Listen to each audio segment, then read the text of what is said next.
Ladies and gentlemen, I have the honor to present to you the very distinguished Prime Minister of Israel, Her Excellency Golda Meir.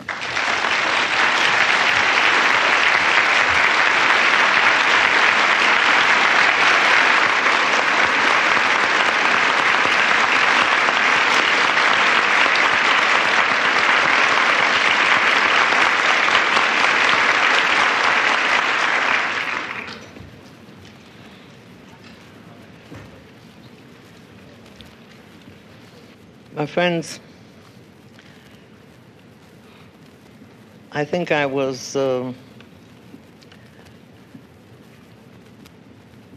throughout this month, which seems like a century, somehow I didn't break down, not for one moment.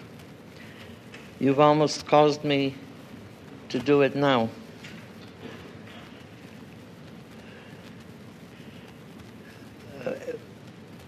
Every one of us at home has to recall, is it really only 1 month? But that's what it is. Exactly a month ago, I left for Strasbourg, where I was invited to the European Parliament to present the case of Israel. The day before that, the Prime Minister of Austria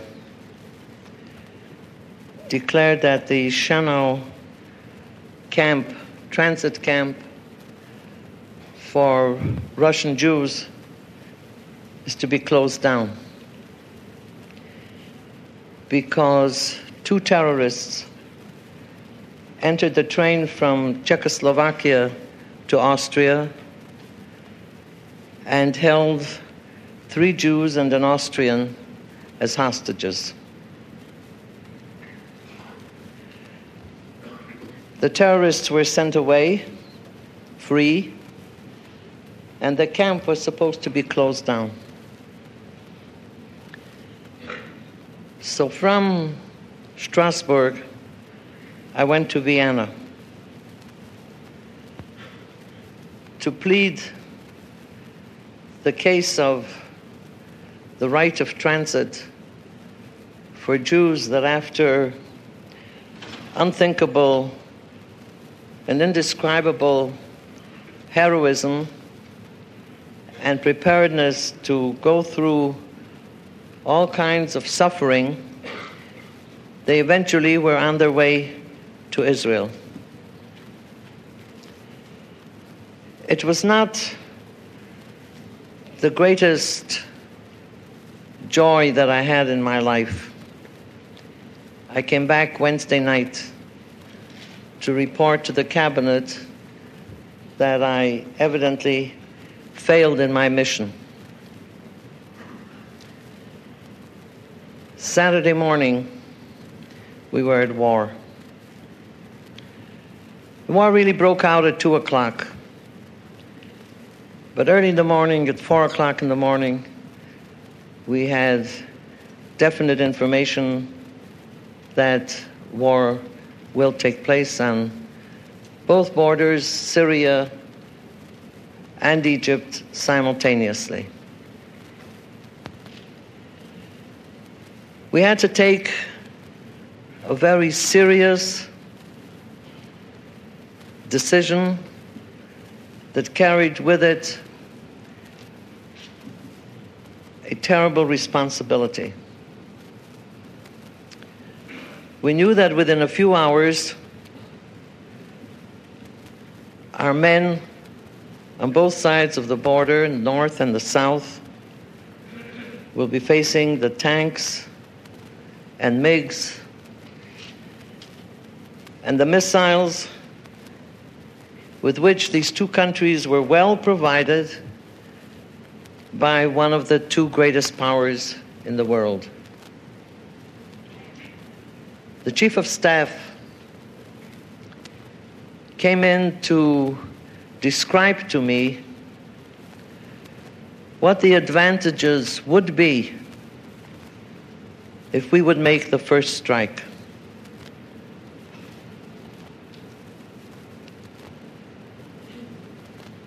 I'm sure you appreciate it wasn't a simple decision to make.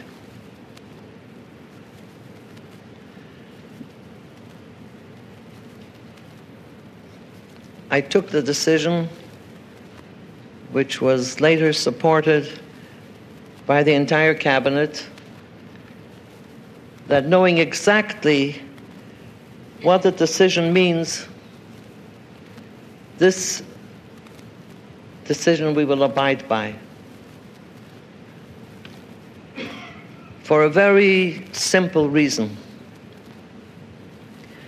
We knew that after a war, on the battlefront comes another battle on the diplomatic front. We had no illusions. We knew this would not be a simple war. We knew not only whom we were facing, we knew what we were facing.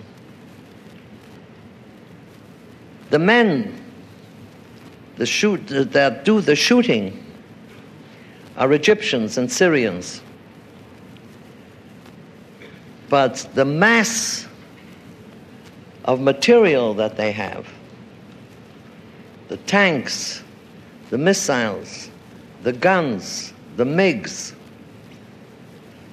in huge numbers, this was Russian. And we knew that when the battle would be over and the dead counted and the families notified of husbands, sons, and to a very large number grandsons this time, and the number of maimed.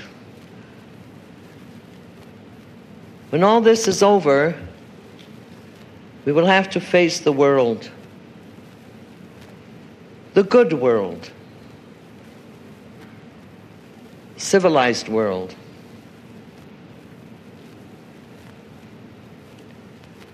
And we will be taken to account why the first strike. Why didn't we wait? Maybe if we had waited, maybe all this was just a show and it would never have happened. And I support 100% what your chairman just said about the action of your president and Secretary of State.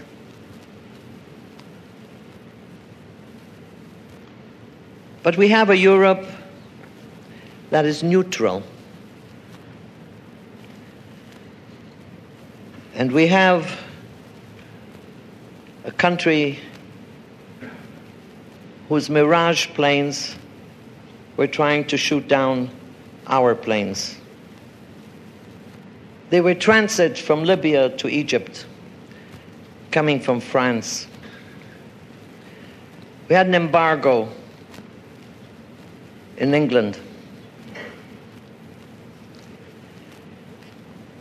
And we feared that confrontation with the world after the firing will have stopped. I think we judged rightly. We paid for it. But I still believe that this was the right decision.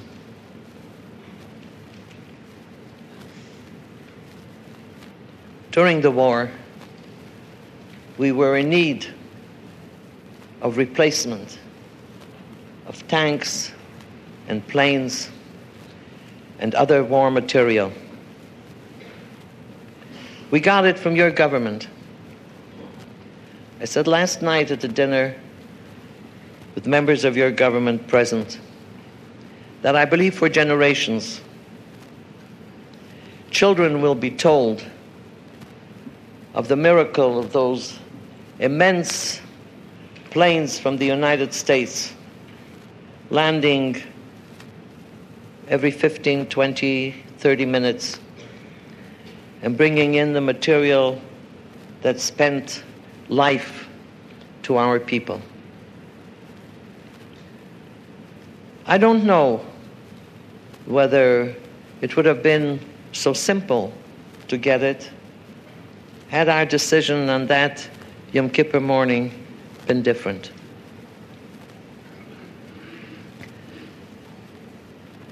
This was the cruelest wars of all. The Egyptians and the Syrians have been well provided. They have been trained in the best of Soviet school of wars, how to conduct wars. They have been trained in sending thousands of soldiers, practically suicide groups, only in the thousands. Only countries that have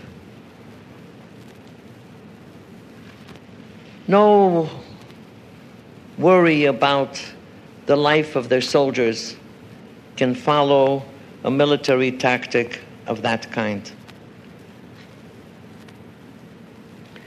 The first few days, as you well know, were very bitter days. Days and nights that had nothing to do with what we ordinarily know, so many minutes in an hour, so many hours in a day, so many days in a week. All this was thrown out of mind and heart. It was one big, dark night for the first several days. If anybody needed proof how right we were since '67 in our intransigence, in our obstinacy of not moving back to the '67 borders, maybe this will have convinced it. The first 2 or 3 days when the Syrians overran the Golan Heights and were practically on their way down to the valley, down to those kibbutzim that before '67 they shelled from above,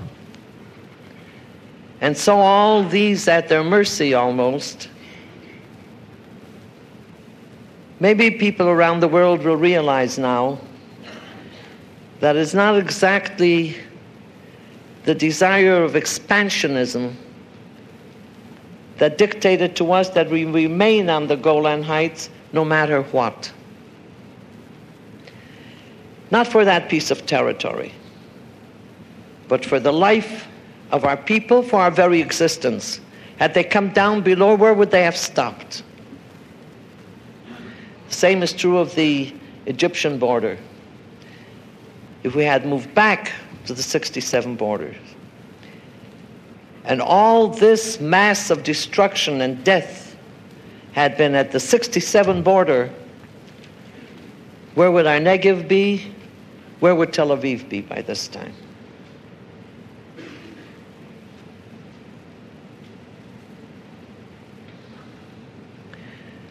The Egyptians, of course, have a simple explanation how things turned when the American flyers came in.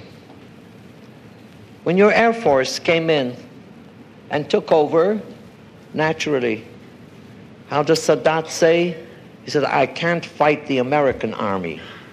He's modest, after all. But he had no American army to fight. Everybody knows that, and he knows it. My friends, in all the wars, beginning in 48, 56, 67, 69, and again 73, we knew that we owe our existence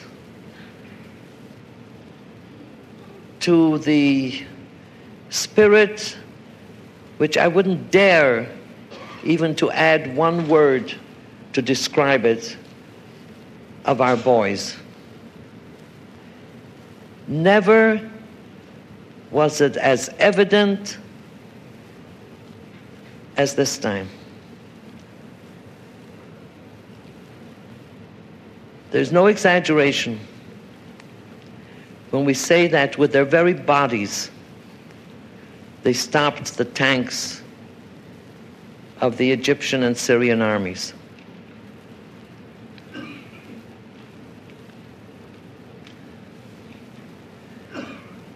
In the blind, mad hatred of the Arabs to us,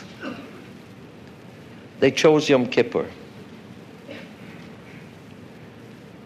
In the London Times, a military correspondent wrote how foolish they were. This is the one day of the year in Israel when everybody knows exactly where everybody else is. He's not on the road. He's not going to picnics anywhere. There's no transportation of any kind. Even people, private cars that travel on the Sabbath, out of feeling of respect for the delicacy of religious feeling for others, you don't see a car on the road. Either people are in the synagogue or they're at home. And this man said how idiotic the Egyptians and Syrians are. Had they done it on Rosh Hashanah, when about 300,000, 400,000 Israelis are on the roads, from Eilat up to the north. I shuddered to think what would have happened on the roads if that would have happened on one of those days. And I know it has already been described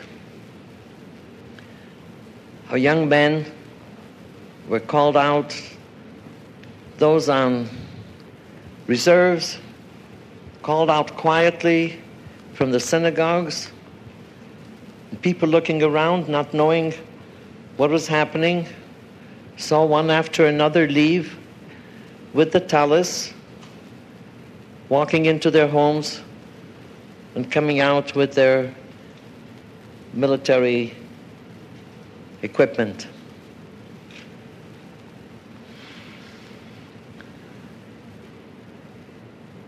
We were outnumbered by men and guns and tanks. And the missiles that you remember in 1970 were supposed not to be moved, and were. And everybody said we were right, of course. This was a violation of the ceasefire agreement agreed to by the Egyptians. So what? What are you going to do about it? We had a war of attrition, and we had a ceasefire, and for 3 years now, the Egyptian army and the Syrian army was very, very well prepared by the Russians and mainly equipped. And by a miracle, I suppose, Russian airlift started immediately to Syria and to Egypt. All right? Planes you can send off quickly. How about boats? Have the Russians some secret method of flying boats into ports, from their ports, from Yugoslav ports? Yugoslavia, the neutral country. Marshal Tito, who thinks that he's the ideal person to mediate between us and the Arab countries because he's neutral. His neutrality consists of having stopped all the railroads in Yugoslavia for civilian passengers or civilian goods. Everything was put at the disposal of carrying arms from Russia through the ports of Yugoslavia to the ports of Egypt and Syria.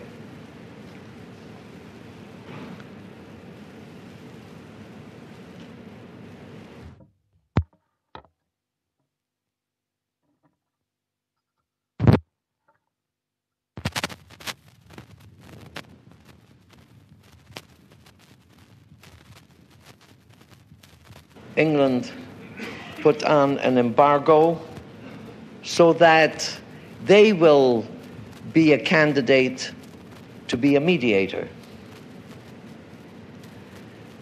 Thank God, our fate was not that of Czechoslovakia.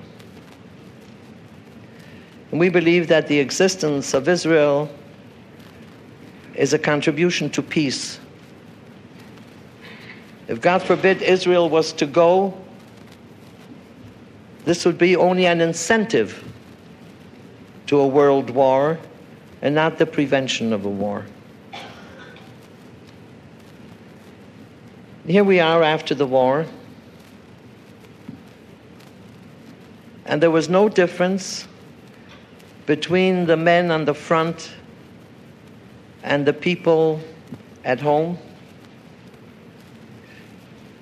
All these difficulties that you heard about, strikes and wild strikes, and all the things of, I suppose, a normal Israeli existence, not a sign of that was left after 5 minutes.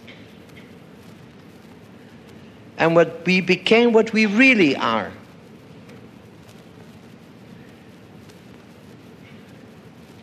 And there was this exchange of spirit from the front to the people at home and vice versa.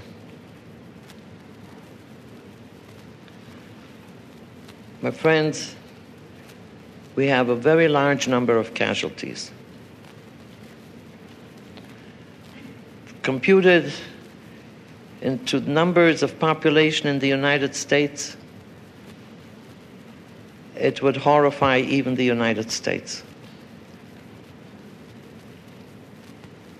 But with us, it's even more acute, not because a family in the United States suffers less for losing a son, or a young woman losing her husband, or children losing their father. Not that. The pain is universal. But we're just too small. We're just too intertwined. We just know each other too much. And every time you hear of this one's son and this one's grandson, they went to school with your own children, you were neighbors, they were in the same kibbutz, you've been in the same activities, it's one family, and this is not a figure of speech. Can you imagine what it means? 10 sons in one kibbutz? It's one family losing 10 sons. But even those in the cities, how far is a family in Haifa from a family in Tel Aviv or in Jerusalem? It's not from Seattle to Florida. And the people of Israel have been put to a very severe test.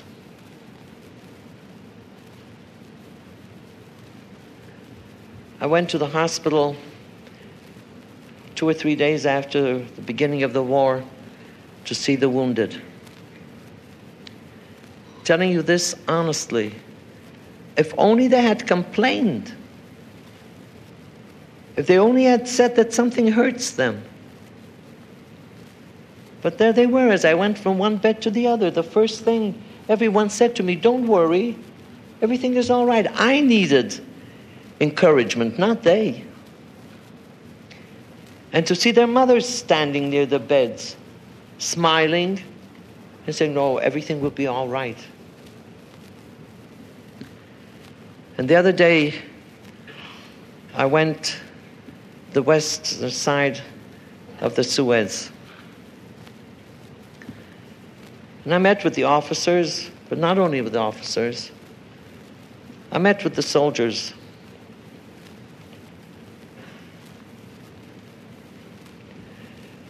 If they were angry with me, if they would have some complaint, if they would say something that would hurt me,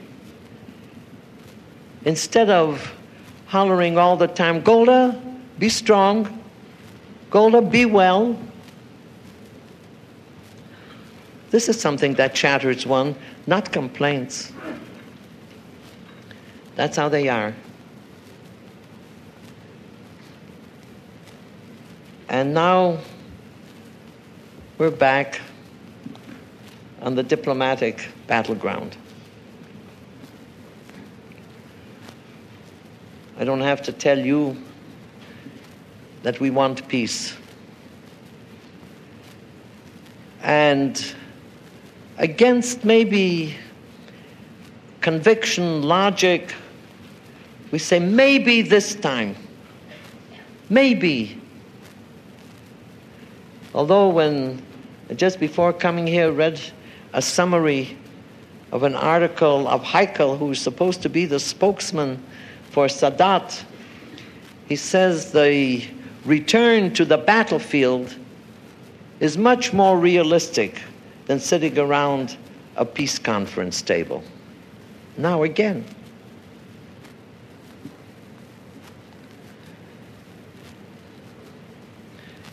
We have several very simple demands.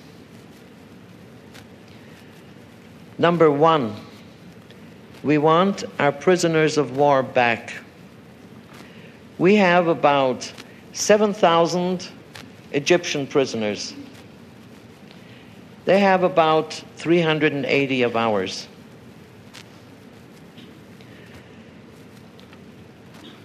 The wounded Egyptian prisoners and Syrian prisoners are very well taken care of.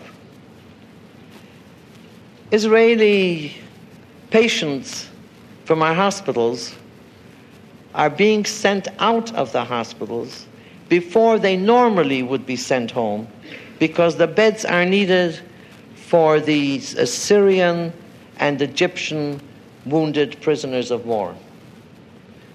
We think it's human decency that dictates it, and that's how it should be. But we know that every single one of our men who's in the hands of the Syrians, some of them probably are already dead, and nobody knows what will be the fate of the others. They shoot the prisoners of war. They won't speak to anybody. No international law exists as far as they are concerned. And to us, one of the elements for the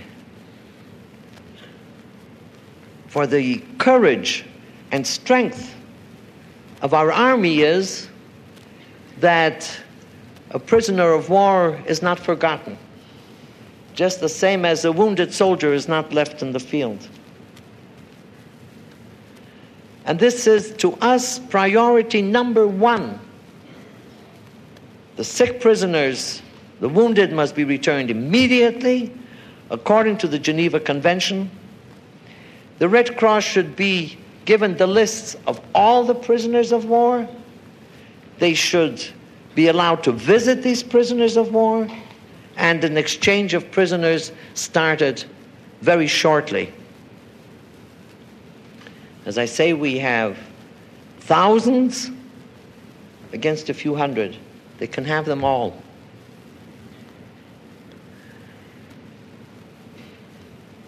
We ask that the blockade on the Straits of Bab el-Mandeb be raised. It's an integral part of the ceasefire. It doesn't make a particle of difference when you declare a ceasefire, whether it means a tank near the Suez or a blockade that sinks tankers that are coming from the Persian Gulf to us. We ask for the strict observance of ceasefire, by the way, which we have not had, especially on the Egyptian border, not even for a part of a day, let alone for an entire day.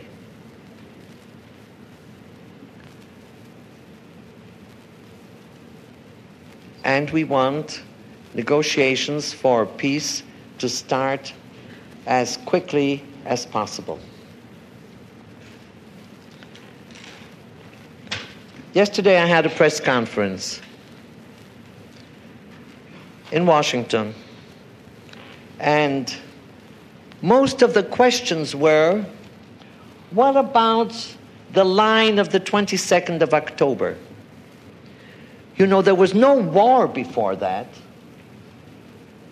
Just out of the blue, there was a line of the 22nd of October, and these Israelis moved away from that line. Where is the line? Who knows where it was? Who knows where it is? Were there UN people at least on the site to mark the line? Nothing of that kind. But the preoccupation is, have you Israelis moved away from the 22nd of October line? Where did you go to? Where did you come from? Go back. Back to where? Nobody knows, but go back. On the 22nd of October, the ceasefire was to have gone into effect at 6:52. There was no such thing. The Egyptians kept on shooting through the night and the next day and since then. So we have a few problems. And I'm here in Washington, and I've had the privilege of having a long conversation with the Secretary of State and then with the President. And I hope that before I leave, we'll have an opportunity to meet again with the Secretary. People are asking me all the time, especially yesterday at the press conference, are you being pressed? And I said, no, there's no pressure. One even asked me, then why did you come? I said, it was worthwhile coming here to find out that there is no pressure. But I want to say, I have no doubt whatsoever in the friendship, goodwill, and the real attempt of understanding from your President and your Secretary of State. That there are things for clarification is only natural. That there may even be here and there differences of opinion is also natural. I would be delighted if the United States government thought exactly what we think in every detail about everything. I suppose they would also be happy if we did the same as they think. But at least we know one thing that we do not doubt.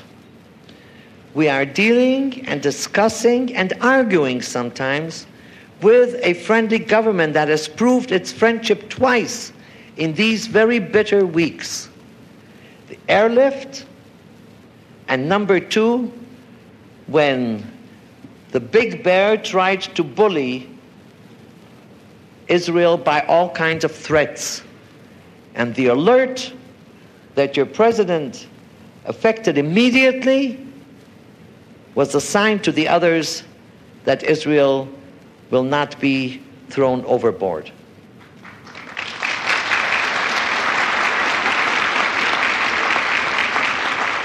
And I think that every people, any people that got such signs and acts of friendship would appreciate it. We who are not being pampered by too many acts of friendship at any rate, because I don't believe that all European countries are enemies of Israel. That's not true.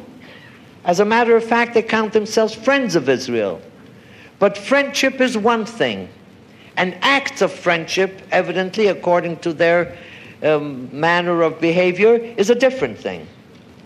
Your country has proven both. And after all, when you need an act from a friend and he comes through with it, this is real friendship. So friends, we have discussions. We may have differences of opinion, but we're arguing as two friends. And one more thing. There isn't the slightest doubt in my mind that the United States honestly and sincerely wants peace in the area. I wish I could say half of that about the other big power.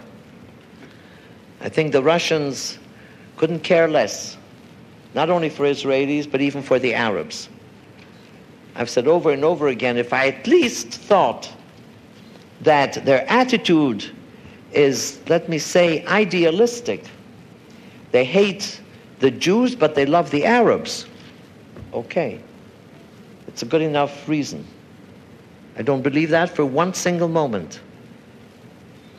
It's simply selfish imperialism at its worst. So here we are, and I don't have to say anything about you.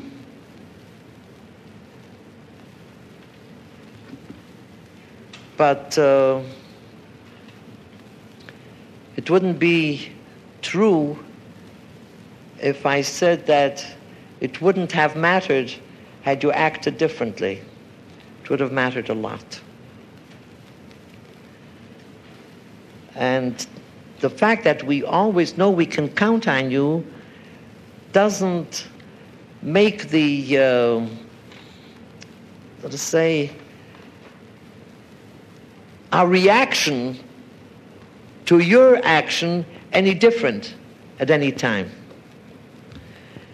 So every time we say we're a very small people in Israel, but we're very big outside. And I want to say one thing. This war, more than anything before, has proven to us we must become bigger also inside. In this war against us, it wasn't a war of Syria and Egypt. It was Syria and Egypt and Iraq and Jordan and Saudi Arabia and Kuwait and Morocco and Algeria and Tunisia and Sudan and who not. Everyone contributed something. We were fighting MiGs and French Mirage planes and Hunter planes and Centurions and every kind of weapon in the world of any nationality through various Arab countries. And we're only 3 million.